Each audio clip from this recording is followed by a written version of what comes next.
Hey all, Hipper here. So today we are out in the Z-39 again, and as you might know, this is my favorite destroyer in the game. But first up, don't forget to subscribe, like and share if you enjoy this video here. So back to Z-39, I really like this destroyer here because it has a great sonar on board, and opposed to the Z-35 at the same tier, which a lot of people like, and I understand that.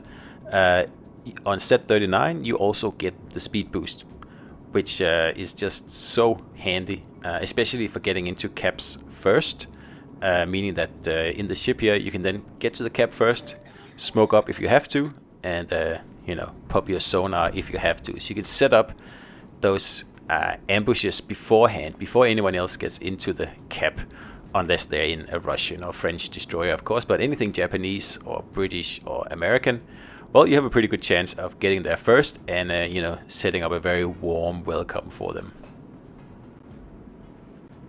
Now, in the future, hopefully we'll get some commanders with, base perks that actually can, improve how the sonar works, like either how long it works for, or even better, the radius of the sonar. So, for example, instead of 5.4 kilometers, I believe I have on this build here, if you got a commander that could like increase that by 10%, meaning that you could reach out beyond 6 kilometers. I mean, that would be really, really cool, and you would be able to create some very interesting builds using that, not just on Z-39, but also on cruisers, for example. I mean, think about a cruiser like Hipper with 5.6 kilometer sonar. If you could, extend that by 10%, so you'll reach up to like 6.4 kilometers. That would be really interesting, because then you'll have what is effectively a radar that just lasts for about 2 minutes. I mean, imagine the changes in the gameplay that would entail, and that's what I like. I mean, I don't like this game here to become stale, and the best way to avoid that is to introduce interesting new commanders with interesting new base perks that you can use in combination with other base perks to create, innumerable different ways of setting up your ships. And it also means that no one can say for sure what your sonar radius is. And the same thing should go with radar. I think there should be a radar enhancing commander as well, adding 10% range onto your radar, meaning that if you see a visitor, you don't automatically have to think, oh, okay, I just have to stay 9 kilometers away from him, then he can't see him, then he can't see me. Because what if he had a 10% increase on his radar radius? So it would actually be 9.9. I mean, stuff like that, adds some guesswork into the game. It's boring if every ship is static and always the same. And that's why the commander system is the best part of this game here. And it really is the reason that I don't play the PC version. It's the reason I play the Xbox version or the console version, because the commander system is just so much deeper and flexible, and will extend the life of this game way beyond anything else, really. If I have a critique of the commander system, then, and this is probably not kosher for most people, but I think it's too easy to upgrade the commanders to the highest levels. And I also think that the legendary perks are not legendary enough. I know they've already been reworked about 2 years ago, but I don't think that there's a lot of effort involved in getting a commander to legendary 4, and I just don't think that the rewards are there, really. But then again, I also think it should be harder to fully max a commander. I think it should be almost impossible, actually, to get that last, whatever it might be.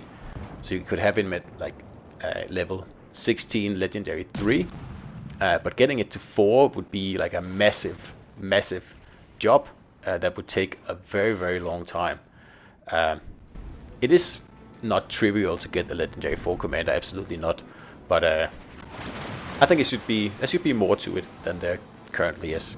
And that could mean adding yet another layer to the commander, so you have 16 like levels, and then you have 4 legendary levels, and then perhaps another option to make a commander legendary, or whatever you want to call it, where you might boost the base perk by 2% or something like that.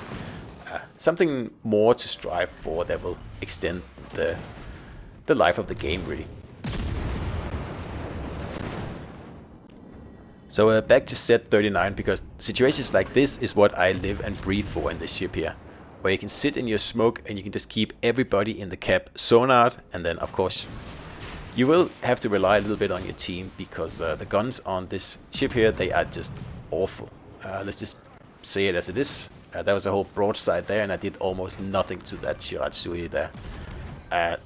The guns are totally inaccurate, and the damage is also lackluster, really, and the reload is very, very long. And I think that's why most people prefer the Z-35 over the Z-39. But like I said in the beginning, I like to have the speed boost on my destroyers, and really, a destroyer without a speed boost is just too slow. Another reason that I enjoy playing this destroyer here is well, I mean, you get to do stuff that you don't really usually get to do in a destroyer, and by that I mean the sonar. I mean, not many destroyers have sonar. I mean, Lightning does, Loyang does, and most of the Germans does, but that's about it. And none of them really have, except for Loyang, a sonar as good as the Germans, and that's what you really want. And I just like that it gives me a very different playstyle, as opposed to normal destroyer play, which is quite defensive in its nature, whereas Z-39 really allows you to take the driver's seat and sort of dictate how the battle is going to actually unfold on your flank. And that's 1, it's valuable, 2, it's a lot of fun, and 3, it's again, extends the longevity of the game, really. Another thing that I enjoy is that you don't see many Z-39s out there, and I have a kind of a passion for quirky ships that not many people play, like Z-39 for example, and Tiger 59 as well. And of course there are some really bad apples, like Belfast 43. No one likes that one, and least of all me. But I like to be in a ship that stands out a little bit, not because it's hard to get or anything like that, but just because that not many people play it. And Z-39, I don't see any Z-39s out there. I see Z-35s, yes. I see T-61s, yes. And I see the Tech Tree Tier 7. But this particular Tier 6 Premium with what is basically the Tier 7 sonar, I can't remember the last time I saw one, really. I also still think that it's in the sweet spot when it comes to destroyer play at Tier 6. There's not too many radar cruisers at this tier. There's pretty much only Indianapolis and a Russian or 2. And if you get up tiered, it's also rare that you'll be facing Wichitas and stuff like that. And like I said before, you get the Tier 7 version of the sonar, so you can be really, really powerful in the ship here if you, just play it that way. And well, it's just a really enjoyable ship, and I don't understand why it isn't more popular. I really think it's one of the best destroyers in the game. Another thing I like is that it's really tanky, because I'm not the best, knife fighting destroyer player. I will absolutely confess to that immediately. So I like to have these 22,000 hit points here to help me out in those fights where you're up against sometimes really good players in other destroyers that can out DPM you easily. But at least in Z-39 you can actually last a very long time, and then if you're lucky, your team might actually help you out. That's another reason that I really like this ship here. And another thing, the torps are decent. I mean, yeah, they're not going to win any competitions against Japanese destroyers, but you have like a reasonable amount of them, and they're reasonable in all aspects. I mean, they're not bad, but they're also not like fantastic. They're acceptable, I guess. I mean, sure, if you happen to get a capture the base battle, well then, no, some of the shine of Z-39 will disappear because, well, like in a destroyer, it's just more fun in a domination battle, really. And it also just, in general, works better. The whole sonar thing, because, you know that the enemy destroyers, sooner or later, will have to enter those caps. So if you just hang around, the very exposed caps that you think they might come to, as soon as they actually make a move, you can just smoke up, sonar them, and if you're lucky, that's the end of the enemy destroyer right there. Of course, in a capture the base battle, that's more difficult because the destroyers don't have to go to a certain spot on the map. They can pretty much just, move around as they wish, as long as they spot. So it's harder to set up these ambushes here, which is, the bread and butter of this ship here, the Z-39. That's what you do in this ship. It is to catch out enemy destroyers, just like Loyang does, just like Friesland does, except that this thing actually has torpedoes, and of course much worse guns than Friesland does. So speaking of Loyang, I mean, is that a better sonar destroyer? Yes, it is, definitely. I mean, a Loyang would probably sink a Z-39, but the thing is that Loyang is at tier 7, whereas Z-39 is only at tier 6. And like I said before, that is a huge difference. Well, a gigantic difference. And that's the thing you need to keep in mind when you're looking at this ship in the store and you're going, why would I buy this ship here? You're basically getting a tier 7 at tier 6. That's what you're getting. And when we're talking destroyers, that is a massive advantage.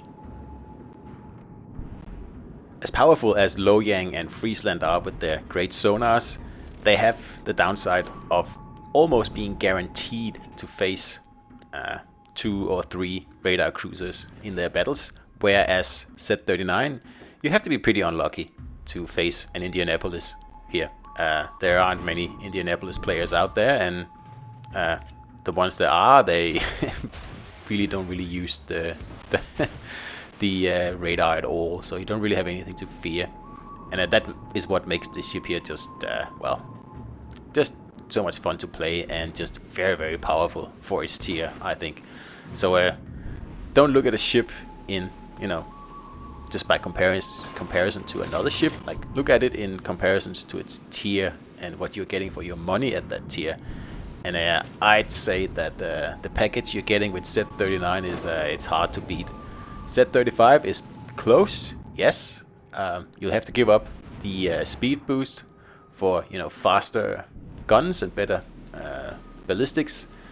But in the end, I think the speed boost is just more valuable. And here I totally steal this kill here in the beginning, or in the end here, because because I felt like it. So we finished this battle here with 4 kills and nearly 3000 XP, along with a high caliber, 2 solo caps, 1 shared cap. So that's what Z-39 does. It's just a great destroyer, it really is. So hope you enjoyed the video, and see you out there.